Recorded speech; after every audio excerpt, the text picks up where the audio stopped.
नमस्कार, स्वागत है आपका सबसे बड़ा मुद्दा में। मैं हूं अजय। नोटबंदी के फैसले की गूंज देश भर में है, लगातार है। सबकी अपनी अपनी राय है, हर कोई बहस में लगा है, कोई समर्थन में तो कोई विरोध में। संसद से सड़क तक ये बहस जारी है। लेकिन इस सब के बीच में एक बात तय है कि जनता को परेशानी हो रही है। लाइन में लोग लगे हैं, लेकिन बैंकों में कैश नहीं होता। यूपी चुनाव सर पर है। ऐसे में साफ है कि नोटबंदी आगामी चुनाव में एक अहम मुद्दा बन सकता है। बीजेपी को उम्मीद है कि नोटबंदी का यह फैसला उसे चुनावी वैतरणी में पार लगाएगा, क्योंकि उसने काले धन के खिलाफ जंग छेड़ी है। मगर विरोधियों का मानना है कि यह मुद्दा बीजेपी के गले की फांस बन सकता है। ऐसे में सवाल यह उठता है कि क्या यूपी चुनाव में बीजेपी को नोटबंदी का फायदा मिलेगा? लाख टके का सवाल यह है। क्या चुनाव शुरू होने तक बनी रहेगी कैश की किल्लत?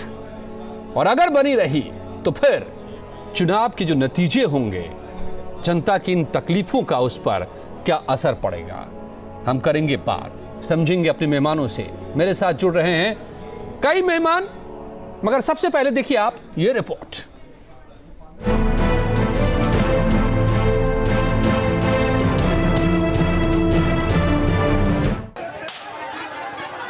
समर्थन में हो या फिर विरोध में, देश भर में इन दिनों केवल नोटबंदी की ही गूंज है। यूपी समेत कई राज्यों में चुनाव सिर पर हैं, लिहाजा ये तय है कि नोटबंदी का मामला पूरे चुनाव के दौरान अहम रोल अदा करेगा। यानी नोटबंदी आज की तारीख में सियासत की वो आग है जिसमें सभी पार्टियां अपनी रोटियां तो सेकना चाहती हैं, लेकिन सावधानी के साथ, क्योंकि इस आग से झुलसने का भी खतरा है। बीजेपी के लिए यूपी के चुनाव बेहद अहम है, क्योंकि अगर यूपी ने नोटबंदी के फैसले पर मुहर लगाई तो इसका असर 2019 के लोकसभा चुनावों तक जा सकता है। साथ ही इससे राज्यसभा में एनडीए का वजन भी बढ़ेगा। लेकिन सवाल ये उठ रहे हैं कि नोटबंदी के बाद बनता, बदलता और बिगड़ता माहौल क्या यूपी में बीजेपी की विजय गाथा लिख सकता है? डर ये भी है कि कहीं नोटबंदी बीजेपी के गले की फांस न बन जाए। शुरू में इस फैसले को चीख चीख कर सराहने वाले लोग लगातार बढ़ रही दिक्कतों को लेकर अब आक्रोश भी जाहिर करने लगे हैं। जनता का सब्र टूटने की खबरें जगह जगह से आ रही हैं। एटीएम और बैंकों पर भीड़ कम हुई है, लेकिन लोग अब भी कतार में हैं और कैश की किल्लत बरकरार है। सरकार का दावा है कि जल्द सब कुछ ठीक हो जाएगा, लेकिन ऐसा होता दिख नहीं रहा। दरअसल नोटबंदी के नाम पर करीब 500 और 1000 के पुराने नोटों की शक्ल में 14,25,000 लाख करोड़ की नकदी को बंद किया गया। इसके बदले 3 हफ्ते बीत जाने के बाद भी महज 1.25 लाख करोड़ के नए नोट ही बाजार में आ पाए हैं। यानी जितनी रकम बाजार से गायब हुई उसका सिर्फ 15% हिस्सा है। इस हिसाब से पुरानी सूरत को हासिल करने में 4 से 5 महीने और लग सकते हैं। व्यावहारिक स्तर पर दिक्कतें और भी हैं। बैंकों के पास कैश पहुंच नहीं रहा है। ढेर सारे एटीएम भी या तो खाली मिलते हैं या फिर खराब। शहरों में तो सूरत फिर भी बेहतर है, लेकिन ग्रामीण इलाकों में हालात काफी खराब हैं। चुनावी साल में जनहित के नाम पर नोटबंदी आज की तारीख में अहम मुद्दा है। नोटबंदी के समर्थक और विरोधी दोनों ही अपनी अपनी दलीलों के साथ मोर्चेबंदी में जुटे हैं। ये बात पूरी तरह से साफ है कि उत्तर प्रदेश की जनता और इस देश की जनता मोदी जी के इस निर्णय के साथ बहुत मजबूती के साथ खड़ी है। 28 तारीख को जिस तरह से संयुक्त विपक्षी दलों का भारत बंद का जो आह्वान था, उसको भी जिस तरह से जनता ने पूरी तरह से फ्लॉप किया है। बैंकों में पैसा है नहीं, अफरा तफरी का एक माहौल है, अराजकता पूरे देश में फैली हुई है। भारतीय जनता पार्टी को तो सिर्फ और सिर्फ चंद पूंजीपतियों से मतलब है, बाकी उसको देश की जनता से मतलब नहीं। कहाँ काला धन आया है? सरकार को 22 दिनों में बताना चाहिए कि काला धन आया कहाँ है। मगर मुझे लगता है कि सरकार की कथनी और करनी में जमीन और आसमान का फर्क है, और यही कारण है उत्तर प्रदेश में सन्निकट चुनाव है 2017 में। 2017 में भारतीय जनता पार्टी को जवाब मिलेगा और देश की जनता 2019 में देगी, ऐसा मैं मानता हूँ। हकीकत तो ये है कि काला धन, भ्रष्टाचार, आतंकवाद जैसे मुद्दों को लेकर हर कोई नोटबंदी की सराहना करना चाहता है और लोग कर भी रहे हैं। लेकिन बीतते वक्त के साथ फील गुड फैक्टर कम पड़ता दिख रहा है। पक्ष और विपक्ष दोनों ही इस माहौल का सियासी फायदा उठाने की फिराक में हैं। लेकिन चुनावों तक नोटबंदी का ऊंट किस करवट बैठेगा ये कोई नहीं जानता। प्रधानमंत्री नरेंद्र मोदी के नोटबंदी के फैसले से कश्मीर से लेकर कन्याकुमारी और कच्छ से लेकर कोहिमा तक के लोग प्रभावित नजर आ रहे हैं। ऐसे में स्वाभाविक है कि इस फैसले का असर यूपी विधानसभा चुनाव में भी ज़रूर पड़ेगा। लेकिन देखना दिलचस्प है, क्या एक बार फिर से कहीं यूपी की जनता जाति और मजहब के समीकरणों में न उलझकर रह जाए, या भ्रष्टाचार और काले धन के खिलाफ लड़ने का दावा जो बीजेपी कर रही है उसके साथ खड़ी नजर आई। लखनऊ से वीडियो जर्नलिस्ट मोहम्मद फहीम के साथ नितिन उपाध्याय, न्यूज स्टेट उत्तर प्रदेश। तो सवाल खड़े इसलिए हो रहे हैं क्योंकि कदम जिस इरादे से उठाया गया वो इरादा तो अपनी जगह है, यानी काले धन से लड़ाई, लेकिन जनता को आखिर परेशानी कब तक होती रहेगी और क्या इतनी परेशानी हो जाएगी कि सियासी तौर पर इसका खामियाजा भी भुगतना पड़ सकता है। यही मैं समझना चाहता हूं। मेरे साथ सुरेंद्र राजपूत साहब हैं, कांग्रेस के प्रदेश प्रवक्ता जुड़े हुए हैं, प्रकाश शर्मा बीजेपी के नेता मेरे साथ जुड़े हुए हैं, प्रदेश उपाध्यक्ष हैं उत्तर प्रदेश में, और रफीक अंसारी साहब समाजवादी पार्टी के नेता और राज्य मंत्री दर्जा प्राप्त। प्रकाश शर्मा जी, 22 दिन हो गए नोटबंदी को, नवंबर में 8 नवंबर को शुरू हुआ, आज आखिरी दिन है नवंबर का। लगातार लोग लाइन में खड़े हैं, परेशानी खत्म नहीं हो रही है, कैश की किल्लत बरकरार है, उद्योग धंधा मंदा मार पड़ रही है उस पर। तो कब तक और क्या होगा फिर इसका? क्या आपको खामियाजा भुगतना पड़ेगा सियासी तौर पर? दाव उल्टा पड़ सकता है आपके लिए। देखिए, दो बातें मैं बहुत स्पष्ट आपसे कहना चाहता हूं अजय जी। पहली बात तो यह है कि प्रधानमंत्री ने जिस दिन इस बात की घोषणा की, उन्होंने पहले ही दिन देश की जनता से 50 दिन का समय मांगा था। पहले दिन और आज 22वें दिन में बहुत बड़ा अंतर आया है। दूसरी बात, भारतीय जनता पार्टी और आदरणीय नरेंद्र मोदी जी देश के हित में निर्णय लेते हैं। पार्टी को चुनावी लाभ हानि के विचार वो दल करते हैं जो सिर्फ अपनी रोजी और रोटी चलाने के लिए राजनीति कर रहे हैं, और जो पार्टी उत्तर प्रदेश में राज कर रही है उसको तो प्रसन्न होना चाहिए। नोटबंदी के बाद जिस संपत्ति को लेकर चाचा भतीजे पिता भाई सब में जूते में दाल बट रही थी, कम से कम वो झगड़ा खत्म हो गया।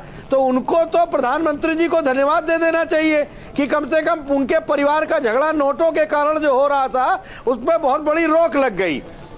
रही बात जनता, तो जनता तो नरेंद्र मोदी जी के इस निर्णय के साथ खड़ी है। कैसे? और इसलिए ये राजनीतिक दल वातावरण बिगाड़ने का काम कर रहे हैं, लेकिन इन्होंने 28 तारीख को बंद बुलाया था, वो फ्लॉप हो गया। तो अब सारे के सारे लोग बगले झांक रहे हैं, सब सफाई दे रहे हैं। तो आपको लगता है, तो समर्थन में प्रकाश शर्मा जी, आपको लगता है कि चुनाव में, आने वाले चुनाव में इसका फायदा होगा आपको, क्योंकि जनता आपके साथ है, इस फैसले में खड़ी है जनता? नहीं, स्वाभाविक रूप से जनता हमारे साथ खड़ी है। इन बेईमानों का राज खत्म हो, जिन्होंने यादव सिंह जैसे भ्रष्टाचारी, गायत्री प्रजापति जैसे भ्रष्टाचारियों को अगर आप घरों में भंडार भर दिया और फिर उस भंडार को लेकर के आपस में लड़ रहे हैं। आपका तर्क निर्णय केंद्र की सरकार ने उठाया। ठीक है, मैं जरा बाकी मेहमानों के पास भी जाऊं। सुरेंद्र राजपूत जी हैं, कांग्रेस के प्रदेश प्रवक्ता, और रफीक अंसारी साहब हैं।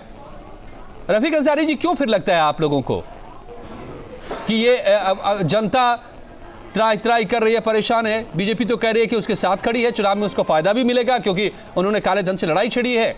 परेशान वो लोग हैं और खामियाजा उनको भुगतना पड़ेगा चुनाव में जो काले धन की कमाई कर रहे थे। इशारा आपके तरफ भी है। सितमगर तुझसे उम्मीदें वफा होंगी जिसे होंगी, सितमगर तुझसे उम्मीदें वफा होंगी जिसे होंगी। अब तो जालिम तुझे देखना है तू कहाँ तक है। अब तो जुल्म जितना कर सकते हैं नरेंद्र मोदी उतना करिए। पार्टी के लोग सब, अरे अब खामोश रहिए। जब मैं आप बोल रहे थे तो मैं नहीं बोला था, आप सुन लीजिए। लोग ये कह रहे हैं कि सारी जनता खड़ी है नरेंद्र मोदी के पक्ष में। ये बात सही है कि सारी जनता लाइन में खड़ी है, और लाइन में खड़े होकर देखिए कितनी बद्दुआएं दे रहे हैं इनको। एक गरीब आदमी रोज कोस रहा है इनको, और एक पुरानी मिसाल है, जिसका कोई सलाहकार नहीं होता तो दीवार को भी सलाह लेते हैं। इस देश के अंदर नरेंद्र मोदी साहब को उत्तर प्रदेश से 73 एमपी दिए, पूरी कैबिनेट इनके पास है, पार्लियामेंट पूरा है इनके पास, किसी से सलाह नहीं ली इन्होंने। और जनता से मांग रहे 50 दिन। इनसे पूछ लो कि ये कौन है तानाशाह, ये जनता से मांग रहे 50 दिन। अरे किसी से सलाह ली आपने? अपनी भारतीय जनता पार्टी से सलाह ली, अपनी आरएसएस से सलाह ली, पार्लियामेंट से सलाह ली, ये कैबिनेट से सलाह ली। ये तानाशाह पैदा हो गए। ये ओबामा ने कान में फूंक मार दी कि दुनिया का नंबर 1 का आदमी बन जाओगे, तारीख लिखी जाएगी। तो यही चाहते थे ना, हिंदुस्तान के अंदर कोई नरेंद्र मोदी आपके नेताजी ने कहा था कि 6 का टाइम और दे दीजिए, 2017 में वो मिल जाता तो नरेंद्र मोदी आप खामोश, मिस्टर आप खामोश रहिए, बोलने नहीं दूंगा, बोलने नहीं दूंगा, खामोश रहिए। पहले हमारे सुन लिया, समझ गए नहीं? ये भाषण, ये गला मत फाड़ो, जमीन पाइए, तरीका है, आप खामोश रहिए, ये डिबेट का तरीका, खामोश रहिए। ये मिस्टर करके बात, आसमान की ऊंचाई पे से नीचे आओ, जमीन पे, सरकारी जमीन की मसाइल पे बात करो। पहले लोग नहीं है, आप जमीन की मसाइल पे बात करो। हाहाकार मच रहा है, बैंकों में कितना बाकी है। रफीक अंसारी साहब, तो आपको तो खुश होना चाहिए फिर तो। रफीक अंसारी, आपको तो खुश होना चाहिए कि सियासी तौर पर आपको फायदा मिलेगा, ऑक्सीजन का काम ये मसला करेगा। ये गला फाड़ने से नहीं होने वाला कुछ, ये गला फाड़ने से नहीं होगा कुछ। जो गला फाड़ दिए नरेंद्र मोदी ने, हाहाकार मचा दिया गरीबों के घर में, देखिए जाकर। रफीक अंसारी, खाने को नहीं है। रफीक अंसारी साहब, राज्य मंत्री, अपनी भाषा पर नियंत्रण रखिए। नहीं, ठीक है, बिल्कुल, ये भाषा अपनी संसदीय रखे। लोग मर रहे, हत्यारे हो तुम। नहीं, अपनी भाषा में इनको समझाइए मिस्टर क्या होता है। ठीक है, ठीक है, मैं बिल्कुल इसका समर्थन नहीं करता हूँ। और ये भाषा देश के अंदर ठीक है, आप श्रीमान कहिए, ये मिस्टर बेईमान, समझे आपने? प्रदेश को लूट करके खा गए ये लोग, समझ गए? बेईमान गद्दार हो तुम हत्यारे हो, तुम हत्यारे, तुम गरीब। बताओ ना, मुझे लगता है लोग मर रहे, जिसने 50 लोगों को गोली चलवा दिया, जिसके नेता ने 1990 में शर्म नहीं आ रही? 200 से ज्यादा दंगे करवा दिए, मुजफ्फरनगर में नहरों में हिंदुओं को डुबवा दिया। हत्यारे तुम हो, इस देश के बेईमान। अपनी भाषा पर नियंत्रण रखो। लोगों ने सैकड़ों लोग बर्बाद। ठीक है, नहीं ठीक है, ठीक है।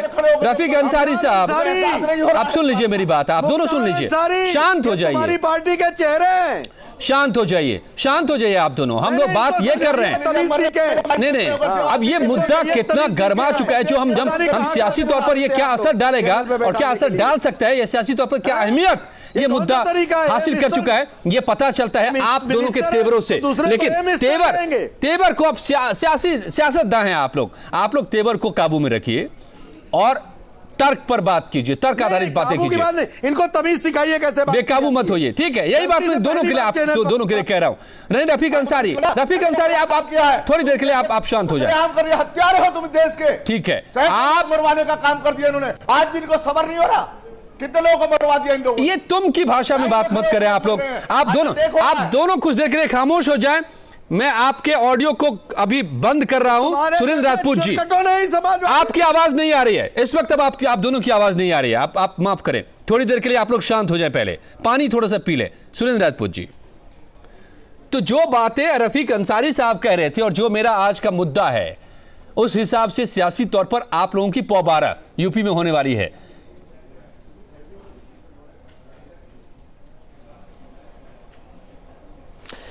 देखिए अजय भाई, एक बात हम आपको बहुत स्पष्ट कह दें कि जिस देश में 100 से ज्यादा लोग लाइनों में मर जाएं और जिस तरीके से पूरा गरीब मुल्क का लाइन में लग जाए, गृहिणी मुल्क की लाइन में लग जाए और देश लाइनों में मरने लगे, देश की जनता लाइनों में मरने लगे, ऐसी सत्ता हमें नहीं चाहिए। हम इस तरीके की कोई लड़ाई नहीं लड़ते हैं। इस आंकड़े का मैं समर्थन नहीं करता, क्योंकि मेरे पास ऐसा कोई आंकड़ा नहीं है कि 100 लोग की मौत हो गई है लाइनों में, बहुत स्पष्ट रूप से जी। लेकिन जो बात है, सवाल है कि क्या सियासी तौर पर आपको इसका फायदा मिलेगा? आपके पास भी आंकड़े हैं, एक मिनट, मैं आपको दो बातें बता दूं यहां पर कि सियासी तौर पर फायदे की बात इसी बात से आपके सामने हो जाएगी कि आज की डेट में किसान का आलू 200 रुपए बोरी मंडी में जा रहा है, उसका ग्राहक नहीं है और उसे कोल्ड स्टोरेज वाले को 250 रुपए बोरी देना पड़ रहा है, जिसकी वजह से आज लखनऊ में किसानों ने अपना आलू जो है सड़क पे फेंक दिया। आपके सामने परिस्थितियां हैं, स्थितियां हैं कि नोटबंदी से जो परिस्थितियां उत्पन्न हुई हैं, किसानों को अपना आलू सड़क पर फेंकना पड़ रहा है, आपके सामने है। और दूसरी तरफ जो देश का बड़ा काले धन का व्यापारी है और देश के जो बड़े धन के काले धन वाले लोग हैं और बड़े लोग हैं जिनका काला धन है, उनसे सरकार कह रही है कि उस रद्दी के टुकड़े का 50% हमसे ले लीजिए, जिसको 8 तारीख को नरेंद्र मोदी जी ने यूं कहा था कि आज 12 बजे से ये नोट जो है रद्दी के टुकड़े हो गए। उस रद्दी के टुकड़े का 50% तो लोग जो हैं उनको दे रहे हैं जो काले धन के व्यापारी हैं। और दूसरी तरफ किसान, मजदूर, नौजवान और गृहिणी जिस तरीके से लाइनों में लग करके मर रहे हैं और परेशान हैं, तो आप चुनावी स्थितियां अपने आप समझ सकते हैं। और जो दूसरी बात कही, मैं रफीक अंसारी की बात से वो हूं क्योंकि ये सहारनपुर की तरफ के रहने वाले हैं, तो तुम वहां की एक साधारण भाषा होती है। प्रकाश शर्मा जी ने जितनी गलत बात कही, उन्होंने भी पहले कहा था कि जूते में दाल बटेगी, तो ये कौन सा संसदीय शब्द है जरा ये बता दें। लेकिन इस बात को कहकर के मैं रफीक अंसारी जी की दूसरी बातों का समर्थन नहीं कर रहा, लेकिन हाँ, ये अपने आप में जरूर है कि देश का अभिमानी प्रधानमंत्री पूरे देश का अपमान कर रहा है। आपको अगर समाजवादी पार्टी से गलबैया, ये भाषा की कहावत है, तो सहारनपुर की भाषा आपकी जगह तुम भी होती। ये भी एक कहावत है। अरे भाई प्रकाश शर्मा जी, मैंने आपको लखनऊ हाँ, चोर चोर तो मौसेरे भाई होते ही हैं, ये तो मैंने देख लिया कि चोर और चोर मौसेरे भाई होते हैं। आज की डेट में आप और काले धन के व्यापारी निश्चित तौर पर मौसेरे भाई हैं। कानपुर की भाई आप जो है आप और जो काले धन के व्यापारी हैं, दोनों निश्चित तौर पर मौसेरे भाई हैं। हम आज की डेट में मान गए हैं आपको कि चोर और चोर मौसेरे भाई होते हैं, क्योंकि 12 लाख करोड़ रुपए का जो मुझे समाजवादी पार्टी का नहीं, क्योंकि मैं पश्चिम उत्तर प्रदेश का रहने वाला हूं, तो मैंने तुम की बात खाली की है। आप अगर पूरी बात नहीं सुनना चाहते हैं और पूरी बात नहीं करना चाहते हैं, तो मुझे लगता है कि कहीं ना कहीं आपके व्यवहार में और आचार में कोई कमी है। प्रकाश शर्मा जी निकल रहा है, इसलिए आपको दर्द हो रहा है। ठीक है। अरे पैसा घोटाला आप अगर हमारे पास है, एक सवाल जेल भेज दीजिए। एक सवाल प्रकाश शर्मा जी, नहीं में 4000 रुपए लेने जाता है। सुरेंद्र जी मैं एक सवाल पूछ लूं, एक सवाल का जवाब ले लो। जो सारी बातें करते हुए, इतना मशहूर चैनल है, इतने अच्छे एंकर हैं आज की डेट में झा साहब, उन झा साहब का स्मार्ट प्रोग्राम पूरा खराब कर रहे हैं। आज की डेट में अगर हम लोगों के पास काला धन है तो आप हमें जेल भेज दीजिए। हमने कोई घोटाला किया है तो आप हमें जेल भेज दीजिए। सरकार आपकी है और हमें बोलने में सिर्फ आपका है, सीबीआई आपकी है, जेल भेजिए हमें। ठीक है सुरेंद्र जी, अब मैं जवाब जरा ले लूं एक बार फिर से प्रकाश जी से। आप लोगों के जो आरोप है, और अगर आपको शर्म नहीं आती है, प्रकाश शर्मा जी निश्चित तौर पर बेशर्म है। प्रकाश शर्मा जी, प्रकाश जी क्या आप ये मानेंगे? नहीं आप ये मानेंगे तो उस चोरी को बताने में हमें शर्म कैसी? प्रकाश शर्मा जी आप ये मानेंगे कि आप लोगों ने इस उम्मीद से ये लड़ाई जंग छेड़ी थी इस वक्त में? आप लोगों ने तो रद्दी के टुकड़े के 50% दिए हैं। ठीक है, इसी सवाल का मैं जवाब देता हूं सुरेंद्र जी। आप लोगों ने प्रकाश शर्मा जी 50% दिए, इतिहास माफ नहीं करेगा आपको। उसको काले चोरों के व्यापारी हैं आपको भी मौका दिया। चोर और चोर मौसेरे भाई। अरे राहुल गांधी से कहिए, बजाय बैंक की लाइन में लगने के सारी दलाली का पैसा जाए लेकर के 50% काला धन नहीं है और अपने घर में आपके एजेंटों ने जो काला धन इकट्ठा ये झा साहब, आपने शर्मा जी को बुला लिया, इन्हें पता ही नहीं है डिबेट कहाँ होती है, कैसे होती है। काइन को बिठा लिया, ये पहलवानी करना है, डिबेट करना है, ज्यादा पता है। अजय भाई इनसे बात करिए, इन्हें समझाइए, ये लड़ने आए हैं या डिबेट करना है? आप दोनों मिल गए बेचारे, उनको दोनों मिलकर हमला बोल रहे हैं। इन्हें पता आप लोग बोलने नहीं दे रहे उन्हें। अपने अपनी भाषा नियंत्रित हमला बोल नहीं रही है, जनता हमला बोल रही है। इन पर जनता हमला बोल रही है, इनको मालूम नहीं है जनता हमला बोल रही है। जहां साहब ठीक है, ठीक बात है, आपका हक है। पता लगेगा इनको, घोटाले से ये गरीबों में जाए, मजदूरों में जाए, जाकर देखे ना, हाथ दलाली के खून से सने। चले प्रकाश शर्मा जी एक जवाब दे दीजिए आप मुझे। ठीक है आप सुरेंद्र जी, मालूम नहीं है, रफीक अंसारी साहब और सुरेंद्र जी, आप दोनों थोड़ी देर के लिए आप लोग चुप हो जाएं। थोड़ी देर के लिए आप लोग मुझे मौका दें, मैं सवाल जरा कर लूं। चुप करोगे, इनको भी चुप करोगे? नहीं ठीक है, आप जवाब तो देना पड़ेगा। आप लोगों के रफीक अंसारी साहब, पूरा देश देख रहा है, रफीक साहब और राजपूत साहब, आप लोगों के ही सवालों का मैं जवाब लेना चाहता हूं इत्मीनान से। आप लोग बोलने दें ताकि मुकम्मल तौर पर जवाब आ पाए। ये मानेंगे आप प्रकाश शर्मा जी कि आप लोगों को बड़ी उम्मीद थी कि सर्जिकल स्ट्राइक 1 और सर्जिकल स्ट्राइक 2 का बड़ा फायदा हम यूपी चुनाव में ले पाएंगे, उत्तराखंड के चुनाव में ले पाएंगे, लेकिन बाजी उल्टी पड़ती नजर आ रही है। अब तक के जो हालात हैं, नहीं आप सुन लीजिए मेरा सवाल पहले मैं तो सवाल पूरे कर लूं, क्योंकि अब तक के जो हालात हैं, आप 14.5 लाख करोड़ रुपए आपको कैश लाने हैं, जिसको आपने बदलने का किया है। 2 लाख करोड़ के नोट अभी तक बाजार में पहुंच पाए हैं, यानी 12 लाख करोड़ अभी आपको छापना है, मार्केट में लाना है। अब तक की रफ्तार देखें तो उस हिसाब से आपको लग जाएंगे और कई महीने, 3-4 महीने, 5 महीने, यूपी चुनाव निपट चुका होगा। और अगर तब तक लाइन में खड़ी रही जनता, नहीं तो फिर वोट के लाइन में क्या करेगी आपके लिए, ये बताइए। और जो सुरेंद्र जी कह रहे हैं, दूसरा सवाल, मेरी बात सुनिए जी, पहली जी बताएं। अरे सवाल तो ले लीजिए भाई, मैं उस पर आता हूं। आपको पहले ही कहा था, प्रधानमंत्री ने पहले ही दिन जब यह घोषणा की थी तो 50 दिन का समय मांगा था। मेरा विश्वास है कि 50 दिन होते होते दिन प्रतिदिन स्थितियां सुधर रही हैं। दूसरी बात, चाहे सर्जिकल स्ट्राइक 1 हो, और यदि तो प्रधानमंत्री ने मना किया है कि नोटबंदी है, कोई सर्जिकल स्ट्राइक नहीं है, लेकिन आपकी भाषा में अगर मैं उसे सर्जिकल स्ट्राइक 2 लोगों को 50% दे रहे हैं आप, देश के हित काले धन के व्यापारियों को 50% दे रहे हैं और गरीब लोगों से 50 ले रहे हैं। लेकिन स्वाभाविक रूप से जब देश के हित में काम भारतीय जनता पार्टी करेगी तो उसको लाभ मिलेगा। जनता हमारे साथ खड़ी है और इसलिए ये बेचैन है, ये कोयला चोर इसलिए बेचैन है, ये स्पेक्ट्रम चोर इसलिए बेचैन है, ये उत्तर प्रदेश की सारी रेत और बालू खा जाने वाले लोग। हम लोग कोयला चोर हैं तो हमें जेल भेजिए, वरना मैं आपके खिलाफ मुकदमा करूंगा। तो कहाँ बुला लिया इनको? परेशान है। ये शब्दों का जरा प्रयोग ठीक कर लें तो मैं इनसे गंदी भाषा बोल सकता हूँ। कोयला चोर किसको कह रहे हैं? ये इन्हें तमीज नहीं है बताने के लिए बुला लिया। काले धन के चोर बात करने की तमीज ही नहीं है। कोयला चोर कह रहे हैं, या तो ये कोयला चोर बात करने का तरीका आगे के लिए तैयार। जाहिल लोगों को यहाँ बुला लिया आपने डिबेट करने के लिए। नहीं ठीक है, देखिए आप लोग फिर भटक रहे हैं, आप लोग इतने सम्मानित बड़े बड़े नेता मेरे साथ बैठे हुए उत्तर प्रदेश के लोग आपको जानते हैं। आप लोग थोड़ा संयम रखिए बातचीत में। नहीं, मैं क्षमा चाह रहा हूं, लेकिन कैसी ये भाषा का इस्तेमाल कर रहे हैं शर्मा जी? मुझे लग रहा है अगर ये हम लोग कोयला चोर हैं तो हमें जेल क्यों नहीं भेज रहे हैं भाई? हम आपके स्टूडियो में बेशक। चोर कौन होता है जिसके खिलाफ FIR लिखी गई? बेशक। प्रकाश शर्मा जी, एक आखिरी सवाल का जवाब, इससे पहले कि मेरा समय खत्म हो जाए, इस प्रोग्राम का समय खत्म हो जाए, आखिरी सवाल का जवाब तो आपको देना होगा। हमें भी दोगे, टाइम नहीं दोगे? अभिमानी प्रधानमंत्री रफीक साहब, आप जो बोलेंगे उसी का जवाब मैं मांग रहा हूं।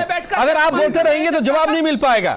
मैं एक जो बड़ा सवाल उठाया है अभी सुरेंद्र जी ने, प्रकाश जी, उसका जवाब कि अगर यही करना था कि आखिरकार उस कागज की रद्दी के बदले में आधे पैसे दे देने थे, तो फिर इतना बड़ा स्यापा क्यों? ये आप पहले कर देते, ये आप कानून में बदलाव क्यों? आपको मालूम है ये निर्णय क्यों किया गया? नहीं क्यों, यही मैं समझना चाहता हूं। मैं बहुत समझने की कोशिश कर रहा हूं, मेरी समझ में नहीं आ रही बात। काले धन को 30% पर शुद्ध कराया जा सकता था, वो जो लूप होल था उसको दूर करने का काम लेकिन 8 नवंबर को उससे बहुत आगे का फैसला हो गया था। यादव सिंह का 8 नवंबर को उससे बहुत आगे का फैसला हो गया था। प्रकाश जी, 200% की पेनाल्टी है उस पर। 8 नवंबर को 100% ब्लैक मनी को रद्दी कर दिया गया था। इनकम टैक्स में किसी इनकम टैक्स वाले से पूछ लीजिए। लॉज नहीं पता है, इनकम टैक्स के लॉ के हिसाब से, प्रोडक्ट लॉ के हिसाब से 200% की पेनाल्टी थी। लेकिन मैं आपको बताऊं, कोयले की दलाली का पैसा उसमें भी सफेद नहीं हो। झूठ बोल रहे हैं रफीक साहब, अब आप जो बोलना चाह रहे हैं जल्दी से आप बताएं, क्योंकि आखिरी मिनट है मेरे पास। पूरी तरीके से सुन लीजिए आप लोग। रफीक साहब की बारी को लेकर वो बेचारे चुप है तब से, मंच पर वो सबसे ऊंचा बोलते हैं, वो बोलेंगे तो आप लोग की आवाज गुम हो जाएगी। आने वाली शर्मा जी बात पता चल जाएगा। ये जरा सुन लीजिए, इनको शर्मा जी को आपने बैठा लिया, इन्हें पता ही नहीं है। हालात ये हैं कि आने वाले 22 दिन हुए हैं, इतनी भयंकर पोजीशन होने वाली है कि इस देश के अंदर अपराध बढ़ेगा, लूटपाट होगी। अब इसका इंतजार कर रही भारतीय जनता पार्टी। हालात नीचे स्तर पर देखे जाकर गरीबों को कोई मजदूरी नहीं मिल रही है, उनके पास खाने नहीं, ये बातें मैं इसका समर्थन नहीं करता कि लूटपाट होगी। आपकी जिम्मेदारी फिर बढ़ जाती है अगर ऐसा कुछ हो रहा है तो। आप बोलते हैं तो ऐसे, मैं इसका समर्थन नहीं करता। तो आप समझ लीजिए बहुत बुरा हाल होने जा रहा है। नहीं, तो इसके लिए फिर आप तैयार रहिए, यूपी की पुलिस को तैयार कीजिए। देखे जाकर मैं इस बात का यहां से समर्थन नहीं करता, क्योंकि आप कानून व्यवस्था को संभालना ही होगा हर हाल में। अगर ऐसे वैसे हालात हैं नहीं, अब तक ऐसे संकेत नहीं है, लेकिन मुश्किलें खत्म नहीं हो रही हैं। और ये मुश्किलें अगर बरकरार रही तो क्या ये दांव उल्टा पड़ सकता है सियासी तौर पर खुद बीजेपी के लिए, या फिर वाकई अगर हालात बहुत अच्छे हो गए और वाकई इससे गरीबों को वो फायदा मिलने लगेगा जिसका दावा किया जा रहा है, तो फिर विपक्ष के खिलाफ यह मसला जा सकता है। बड़ा सवाल सियासी तौर पर हर हाल में यह रहने वाला है। उत्तर प्रदेश और उत्तराखंड के चुनाव में इस बात से कोई इनकार नहीं कर सकता। बहुत बहुत धन्यवाद आप सबका मेरे साथ जुड़ने के लिए। सुरेंद्र जी, प्रकाश जी, रफीक अंसारी साहब, यह था आज का सबसे बड़ा मुद्दा।